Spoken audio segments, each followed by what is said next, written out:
भारतीय सेना एक नौकरी का जरिया नहीं है। अगर आप भारतीय सेना में शामिल होना चाहते हैं तो आपको शारीरिक और मानसिक तौर पर मजबूती दिखानी होगी। कठिन से कठिन समस्याओं का सामना करने के लिए आप में साहस होना चाहिए।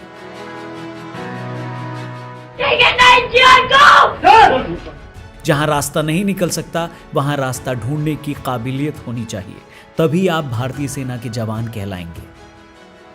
नमस्कार, जय हिंद। मैं हूं रौनक और ये जो बातें मैंने बोली ये जनरल बिपिन रावत ने आज से कुछ साल पहले कही थी, जहां उन्होंने साफ साफ शब्दों में आने वाली पीढ़ी के सैनिकों को यह बताया था कि भारतीय सेना का दूसरा मतलब शौर्य, पराक्रम और बलिदान है। उनके इन शब्दों से हजारों युवाओं ने प्रेरणा ली और फिर भारतीय सेना में शामिल भी हुए। जनरल रावत के शब्द जादूगरी करते थे और इसी वजह से उनको सुनने की चाहत सभी में थी। ऐसी ही चाहत लिए 8 दिसंबर को वेलिंगटन में डिफेंस स्टाफ कॉलेज के छात्र सीडीएस बिपिन रावत का इंतजार कर रहे थे। वो इंतजार कर रहे थे कि कब भारत के पहले चीफ ऑफ डिफेंस स्टाफ आएं और अपने चिर परिचित अंदाज में लेक्चर देकर उनका हौसला बढ़ाएं। लेकिन अफसोस कि उन तक जनरल रावत नहीं बल्कि एक मनहूस खबर पहुंची, और वो ये कि जनरल रावत जिस हेलीकॉप्टर में सवार थे वो क्रैश हो गया है। जिस व्यक्ति के हाथ में देश की सेना की बागडोर हो, जब उनके बारे में आपको इस तरह की खबर सुनने को मिले तो डर लगना लाजमी है। जनरल रावत इस वक्त देश के सबसे महत्वपूर्ण हस्तियों में से एक थे। जिस हेलीकॉप्टर में वो मौजूद थे उनमें उनकी पत्नी समेत 12 और लोग शामिल थे, जिनमें से 13 लोगों के हमारे बीच न रहने की पुष्टि हो चुकी है। जैसे ये खबर कल मीडिया चैनल पर चली, देश में हड़कंप मच गया। लोगों को अचानक से 3 फरवरी 2015 याद आ गया। उस वक्त बिपिन रावत लेफ्टिनेंट जनरल के पद पर थे और नागालैंड में कमांडिंग ऑफिसर थे। उनके अलावा सेना के 3 अधिकारी चीता हेलीकॉप्टर पर सवार थे। उस वक्त उड़ान भरने के कुछ ही सेकंड बाद हेलीकॉप्टर क्रैश हो गया था।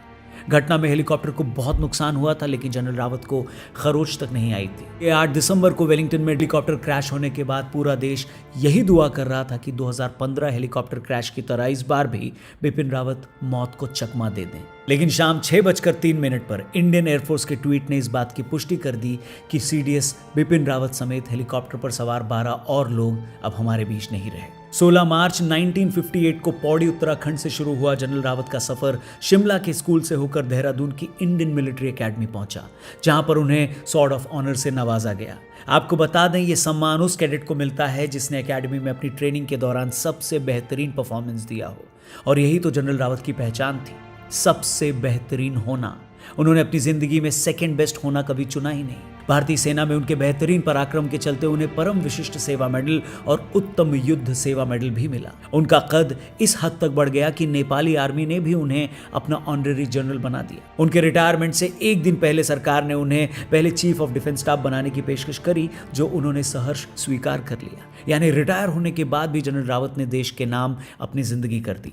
1958 से लेकर 2021 तक एक ऐसी शख्सियत जिसे देखकर दिल खुश हो जाए। 63 साल की एक ऐसी जिंदगी जिसे हर कोई जीना चाहे, लेकिन हर कोई इस तरह भारत माँ के काम नहीं आ पाता। हर कोई चाहकर भी जनरल बिपिन रावत नहीं बन पाता। हमारी तरफ से सीडीएस बिपिन रावत और उस हेलीकॉप्टर में सवार उन 12 लोगों को श्रद्धांजलि। ईश्वर उनकी आत्मा को शांति दे और इनके घर वालों को ये दुख सहने की शक्ति। हमारी तरफ से जनरल बिपिन रावत के लिए चंद पंक्तियां। आप भारत के दिलों की जान थे जनरल, देश का दम, देश की पहचान थे जनरल, वायु की, जल की या थल की शक्ति के नायक। आप तो वर्दी में हिंदुस्तान थे जनरल। आपने डिफेंस को दी थी नई ऊंचाइयां, आपकी हिम्मत के चर्चे करती थी पुरवाइयां। वो कि जिनसे डरते हैं दुनिया के ताकतवर बड़े, आपके नाम से डरने लगी थी उनकी भी परछाइयां। आपके जलवे से सब हैरान थे जनरल, आप तो वर्दी में हिंदुस्तान थे जनरल। सांप का फन तोड़ना यूं आपसे सीखा, शेर का चिंघाड़ना यूं आपसे सीखा। दुश्मनों को रोकना पहले भी आता था, लेकिन घर में घुस के मारना यूं आपसे सीखा। आप हर मेडल के सच्चे मान थे जनरल, आप वर्दी में हिंदुस्तान थे जनरल। इतनी चतुराई से घेरे आपने दुश्मन, सारी दुनिया मानती थी लोहा मन ही मन। इस तरफ अरुणाचल से उस तरफ कश्मीर तक सर्जिकल से कांप उठे थे कई रावण। हम अयोध्या थे तो फिर हनुमान थे जनरल, आप तो वर्दी में हिंदुस्तान थे जनरल। पूरे हिंदुस्तान की तरफ से आपको नमन और श्रद्धांजलि। जय हिंद।